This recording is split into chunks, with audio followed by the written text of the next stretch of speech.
He found two kids eating grass. What happens next will break you. The morning was still, wrapped in the golden hush of sunrise, as Daniel Brooks stepped onto the dewy grass of his sprawling backyard.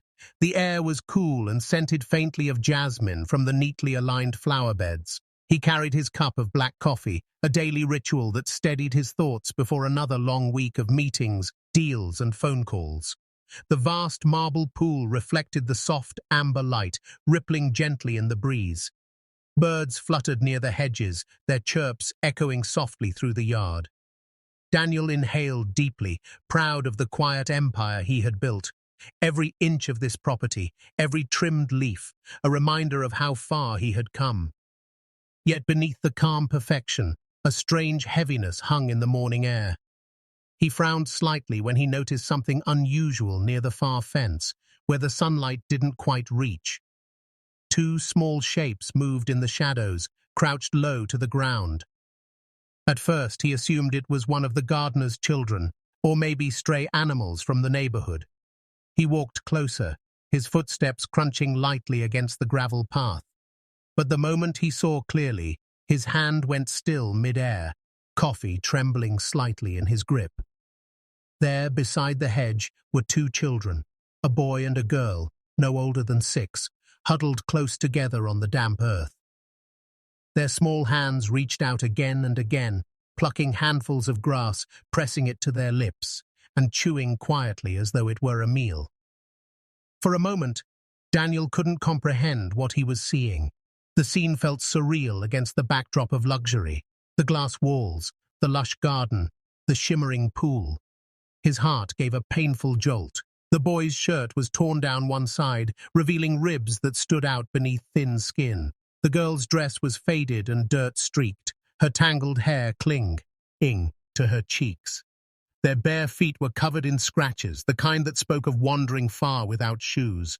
The quiet rustle of grass between their fingers was the only sound. Daniel swallowed hard, a knot forming in his throat. He glanced around instinctively, expecting someone, his security guard, a maid, anyone, to explain why two starving children were sitting in the backyard of one of the richest men in the city. But there was no one, only the twins and their desperate hunger. He stepped closer, his expensive leather shoes sinking slightly into the soil. "Hey," he began softly, unsure whether to sound firm or gentle. The children froze like frightened birds, their small bodies tensing, eyes wide with panic. The boy gripped his sister's hand, as if to shield her. Daniel crouched, setting his cup aside, trying to meet their gaze. His voice came again, low and careful. "What are you doing here?" For a moment, silence hung between them. The girl's lips trembled as she looked up, her eyes large and glistening with tears that hadn't yet fallen. "We're hungry, sir," she whispered, her voice thin as air. The sound struck Daniel harder than he expected. Hungry, in a backyard that overflowed with everything a person could want: fruit trees, fresh water, a stocked kitchen. Two children were eating grass. His chest tightened painfully. He looked at the handful of grass still clutched in the boy's small fist, the blades crushed and wet from his saliva. A faint breeze moved through the trees, brushing against Daniel's face, but it did nothing to ease the burning shame crawling through him. How long had they been there? How desperate must hunger be to drive a child to chew what animals ate? The twins lowered their eyes again, clearly expecting to be scolded or chased away. But Daniel said nothing. He simply stood there, the world around him blurring for a moment, his heart too, thudding loudly in his ears. The wealth that had once filled him with pride now felt unbearably heavy. He opened his mouth to speak again, but no words came, only the hollow ache of realization that his perfect world had cracks he had never noticed until now. Daniel stood motionless for a few seconds, his mind struggling to process what he had just witnessed. The girl's fragile voice still echoed in his ears. "We're hungry, sir." His pulse thudded like a hammer against his ribs. Without thinking further, he removed his jacket and wrapped it gently around the trembling girl's shoulders. "Come with me," he said quietly. extending his hand toward the boy. The twins hesitated, glancing at each other, unsure if they could trust this stranger surrounded by marble walls and gold-trimmed fences. But something in Daniel's tone, steady, kind, and almost fatherly, made them rise slowly to their feet. Their small fingers clutched his hand, and he felt how cold they were, colder than the morning air itself. He led them through the manicured path, past fountains and glass doors, into the warmth of his mansion. The heavy door closed behind them with a soft thud, shutting out the wind and silence of the outside world. Inside, the gleam of polished floors and the scent of fresh coffee filled the air. Daniel called out, his voice firm but gentle. "Martha!" His longtime housemaid appeared from the kitchen, wiping her hands on her apron. The moment her eyes landed on the two children, her breath caught. "Oh, my heavens, sir!" she exclaimed, rushing forward. The twins instinctively stepped back, startled by her sudden movement. "It's all right," Daniel murmured, placing a calming hand on their shoulders. "They're hungry. Please, bring them something warm. Soup, bread, anything." Martha nodded quickly and hurried away. The children stood near the door, their eyes darting around the enormous room, the chandeliers, the grand staircase, the paintings that seemed to glow in the morning light. Everything looked too big, too clean, too unread, all for them. Daniel could see the confusion and fear in their faces, so he knelt down to their level again. "You're safe here," he said softly, his voice steady and reassuring. "No one will hurt you." The girl blinked rapidly, her lips quivering, while the boy nodded shyly.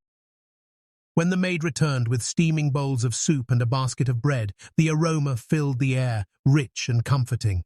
Yet the twins didn't move, their hands stayed at their sides, their eyes fixed on the food as though it might disappear if they touched it. Daniel pushed the bowls closer and smiled faintly. "It's for you. Go on." The boy's hand trembled as he picked up the spoon, glancing once more at his sister before taking a cautious sip. The warmth seemed to surprise him. He looked down, then began eating with slow, careful motions. The girl followed, tears streaming silently down her cheeks as she swallowed each mouthful. Daniel felt his throat tighten at the sight. He stood nearby, arms folded loosely, watching in silence as they devoured the meal like two little birds finally finding shelter. When the bowls were empty, the boy wiped his mouth with the back of his hand and looked up timidly. "We didn't mean to come here," he said in a small, apologetic voice. "We just wanted some grass for our mama's goats." His words carried such innocence that Daniel almost smiled, but before he could respond, the girl suddenly shook her head. Her eyes filled again and she whispered, "No, Eli. Mama doesn't have goats anymore. Mama's sick." The words sliced through the quiet room. Daniel's breath hitched as he crouched down, meeting their eyes. "Your mother is sick?" he asked softly. Lila nodded, pressing her tiny hands together as if holding back tears. "She can't get up much. She tells us to be brave, but she hasn't eaten for 2 days." Daniel's stomach twisted, his heart pounding painfully. "Where is our mother now?" he asked, his voice barely above a whisper. The twins exchanged a glance before the girl slowly raised her small, trembling hand and pointed toward the window. Through the glass, beyond the wide green stretch of his garden, stood a faint outline of an old, crumbling structure, half hidden behind overgrown trees, leaning slightly as though the years had bent it with sorrow. "There," she murmured. "We live there." Daniel followed the direction of her finger, his gaze locking on the dilapidated house he had always ignored. He'd assumed it was abandoned long ago, a relic from before he bought the property. Now, the sight of it filled him with shame. The distance between his shining mansion and that broken shelter suddenly felt like a wall between two worlds. "You live there?" he repeated softly, his voice cracking. The boy nodded, his expression blank, as if he had long stopped expecting sympathy. A heavy silence fell over the room. Daniel could hear the faint ticking of the clock, the crackle of the fire in the corner, and beneath it all, the fragile breaths of two children who had learned to survive by themselves. He pressed his hand to his chest, feeling the ache deepen. Something inside him, long buried beneath layers of success and pride, began to stir, a quiet, painful reminder of humanity. He turned back toward the window, staring at that distant, broken house, and for the first time in years, Daniel Brooks felt his heart truly break open. Daniel couldn't get the image of that broken house out of his mind. The grey roof, half collapsed and covered in moss, stood in stark contrast to the gleaming tiles of his own mansion. As the twins led him through the damp morning grass, silence hung heavy between them. The boy held his sister's hand tightly, guiding her down the small path that wound behind the hill. Daniel followed slowly, his polished shoes catching flecks of mud, but he didn't care. Every step seemed to pull him deeper into a world he had long ignored, a world stripped of comfort, stripped of choice. The air grew cold as they approached the cottage. The structure leaned dangerously to one side, its windows cracked, the wooden door barely hanging on its hinges. Daniel's heart pounded harder with every breath. He reached out, pushing the door gently. It creaked open, revealing a small, dimly lit room that smelled of damp earth and sickness. The floor was rough, the walls stained, and in the corner, on a sagging mattress, lay a woman. She was wrapped in a torn blanket, her hair tangled, her lips pale as chalk. The sound of her cough shattered the silence, deep and harsh, echoing in the confined space. Daniel froze. The twins ran to her side instantly. Lila kneeling beside her mother, whispering softly, "Mama, we brought someone. He helped us." The woman's eyes fluttered open, slow and heavy, and Daniel saw exhaustion written across every feature of her face. Her cheekbones were sharp, her frame frail as though life had been drained from her body piece by piece. She looked at him, confused at first, then alarmed. Who are you?" she asked, her voice hoarse and trembling. Daniel knelt beside her, his expensive trousers pressing into the cold dirt floor. "Ma'am," he said gently, "your children were in my yard. They were eating grass." His voice broke on the last words. The woman turned her head away, and tears welled up instantly in her hollow eyes. "I'm sorry, sir," she whispered, her tone filled with both shame and despair. "I lost my job. There's been no work in weeks. We had no food for days. I told them to stay strong, to wait just one more night, but—" Her sentence was swallowed by a fit of coughing. Lila tried to steady her mother, rubbing her back with her tiny hands. Daniel quickly reached for a cracked glass on the floor, filling it with water from a rusted kettle nearby. But even as she sipped, her hands shook violently. He caught her wrist instinctively, feeling the coldness of her skin. It was the kind of cold that came from hunger, from exhaustion that seeps into the bones. "You don't have to say sorry." The twins huddled close to her sides, their small faces pressed against her arms, as if afraid she might disappear if they let go. Daniel's chest tightened painfully. He looked around the room again. No stove, no food, no warmth. A single candle burned weakly on the table, its light flickering against the walls, casting shadows that made the space look even emptier. In one corner, he noticed a few scraps of paper, perhaps old bills or notices. He didn't need to read them to understand. Every inch of this place spoke of quiet suffering, of a life that had been slowly abandoned by fortune. The woman, Anna, wiped her tears with trembling fingers. "I used to clean houses," she said faintly. "When the factory closed, I lost my job. Since then, I tried everything. People stopped calling. I walked miles every morning to ask for work, but no one wanted someone like me." Her words carried a dignity that broke Daniel's heart even more. She wasn't complaining. She was explaining. She was still trying to justify why her children had been forced to eat grass, as though poverty itself was a crime she needed to apologize for. Daniel lowered his gaze, unable to meet her eyes. His mind replayed his own past. The long nights he'd spent building his empire, the deals, the endless hunger for success. Somewhere in all of that, he had lost the memory of real hunger, the kind that makes your hands tremble, the kind that forces you to choose between pride and survival. He took a deep breath, his throat dry. "Anna," he said softly, repeating her name as if it grounded him. "You've done nothing wrong. You were trying to keep them alive." She gave a faint, broken smile. "A mother always tries, sir, even when there's nothing left to give." Her voice cracked, and she looked away again, embarrassed by her tears. Daniel's heart twisted painfully. He wanted to say something comforting, something that could erase the years of hardship etched into her skin, but no words seemed enough. All the wealth, all the luxury, suddenly felt meaningless when faced with a mother's desperation and the innocence of her children. The twins clung to their mother tighter, and for a moment Daniel simply watched them. 3 fragile lives bound by love stronger than hunger itself.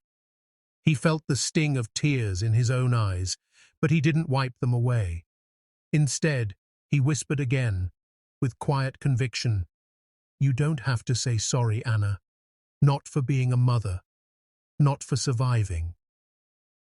The room fell silent except for the faint crackle of the candle flame and the soft sound of her breathing. In that small, broken cottage, surrounded by the echoes of struggle, Daniel Brooks, millionaire, businessman, and man of comfort, finally felt what it meant to be human again. That night, Daniel lay awake in his enormous bedroom, the silence pressing in from all sides. The soft hum of the city outside could barely reach him through the thick glass windows, yet his mind refused to rest. He had turned off the lights, but the darkness only made the images in his head sharper. The frail woman's trembling hands, the twins curled against her, the cracked walls of that cottage that seemed to hold more truth than his entire mansion.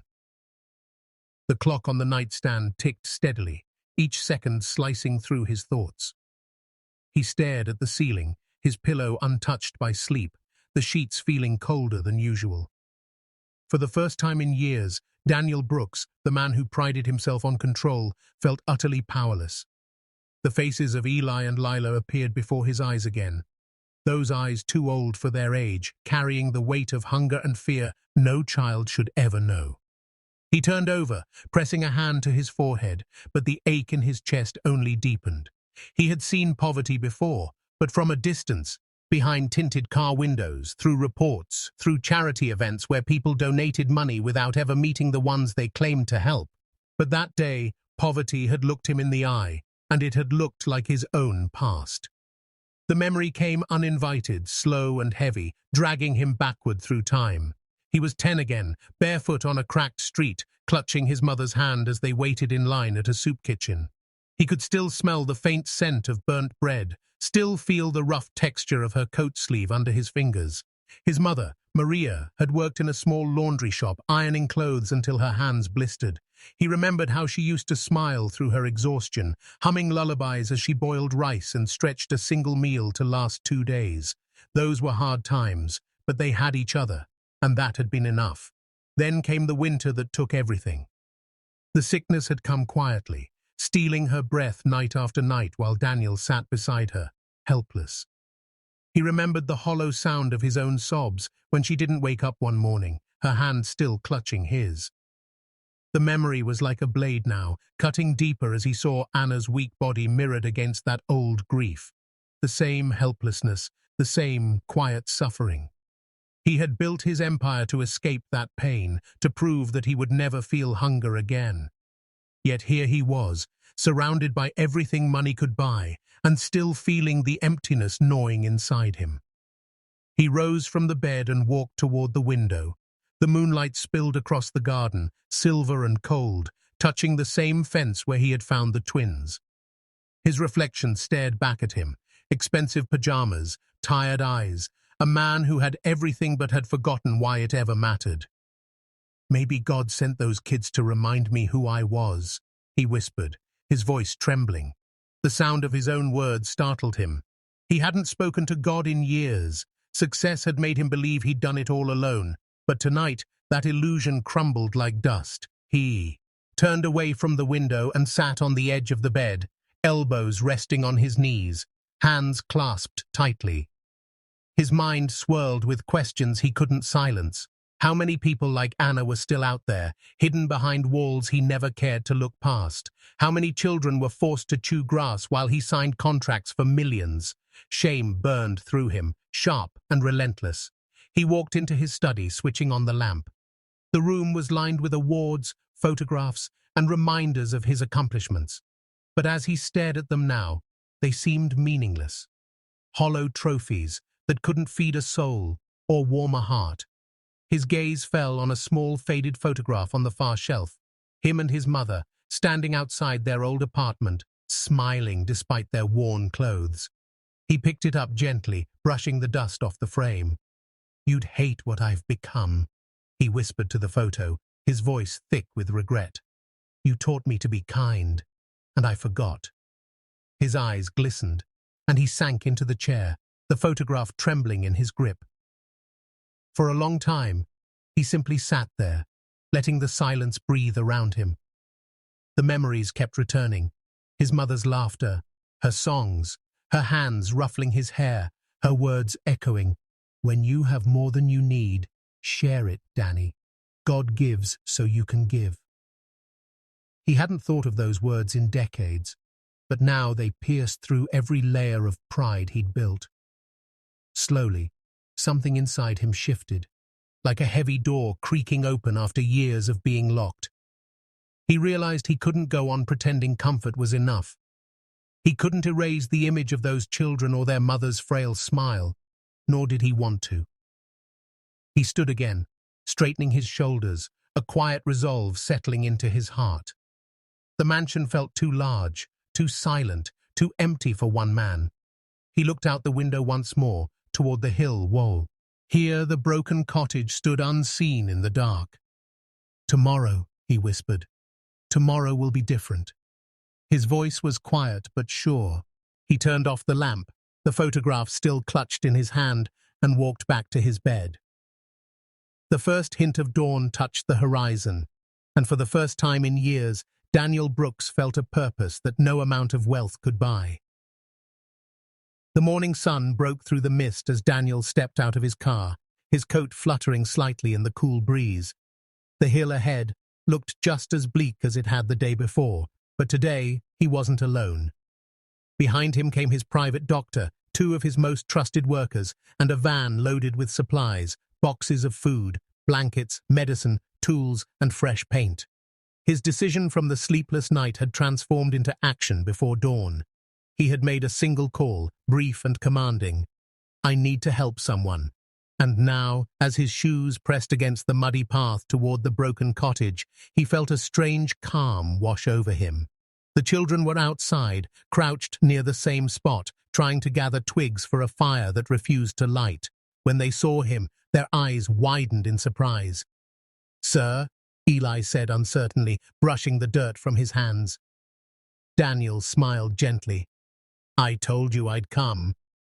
Lila ran to the doorway and shouted, "Mama, he's here again!" Inside, Anna stirred weakly, her frail body struggling to rise. The colorless light from the window fell on her face, and she blinked against it as Daniel entered, carrying a small basket of fruit and bread. The doctor followed him closely, already unpacking his bag. "Good morning, Anna," Daniel said softly, placing the basket on the table. Anna's eyes filled instantly with tears. "Why are you doing this for us?" she asked, her voice trembling, both grateful and bewildered. Daniel's answer came quietly, but with the weight of truth. "Because once, someone helped me too." Those words seemed to hang in the air like a prayer. Anna covered her mouth, trying to muffle a sob, and the tea. Winds clung to her arms. Daniel gave the workers a brief nod, and they began moving silently around the small home, clearing the clutter, mending the cracked walls, sweeping away years of dust. One of them brought in a clean mattress, Another started repairing the roof that had been leaking for years. The doctor knelt beside Anna, checking her pulse, her breathing, her chest. Malnutrition, he murmured, pulling out medicine bottles. And exhaustion. She needs rest and food. Daniel nodded. Whatever she needs, make sure she gets it. The doctor looked at him and smiled faintly, understanding. As the room filled with motion and warmth, Daniel stepped back, watching everything unfold. The tiny home that had once been a place of despair, slowly taking shape into something livable again. The twins ran outside to fetch water, laughing as they splashed each other, their giggles echoing across the yard. It was the first time Daniel had heard them laugh, and it stirred something deep in his chest, a sound he didn't realize he'd missed until now. By noon, the workers had repaired the windows, scrubbed the walls, and laid out fresh bedding. Anna sat on the edge of her new bed, tears streaking her cheeks as she held a bowl of warm soup the doctor had prepared. "I don't know what to say," she whispered. Daniel shook his head. "You don't have to say anything. Just focus on getting better." He turned to Eli and Lila. "You two will start school next week.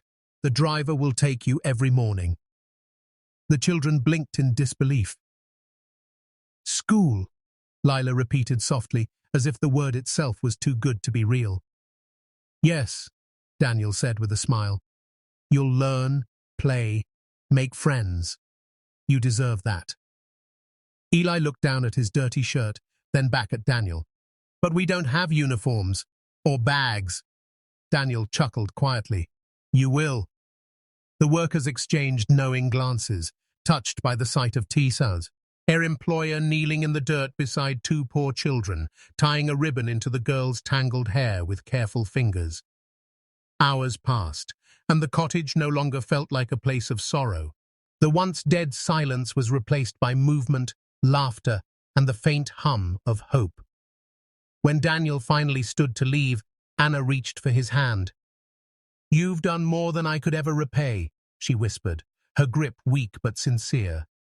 "Just promise me you'll rest and eat," he replied. "That's all the repayment I want." As he walked back down the hill, he looked over his shoulder. Sunlight poured through the repaired roof, spilling onto the twins as they played in the doorway. That image stayed with him long after he drove away. In the following days, his mansion transformed too. Not in appearance, but in spirit.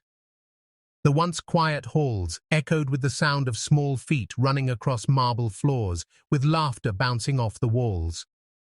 The twins began visiting after school, bringing their drawings, their stories, their endless questions about everything. They filled the air with life he didn't know he had been missing. Lila would sit by the piano, pressing random keys while Eli explored the garden, fascinated by every bird and butterfly.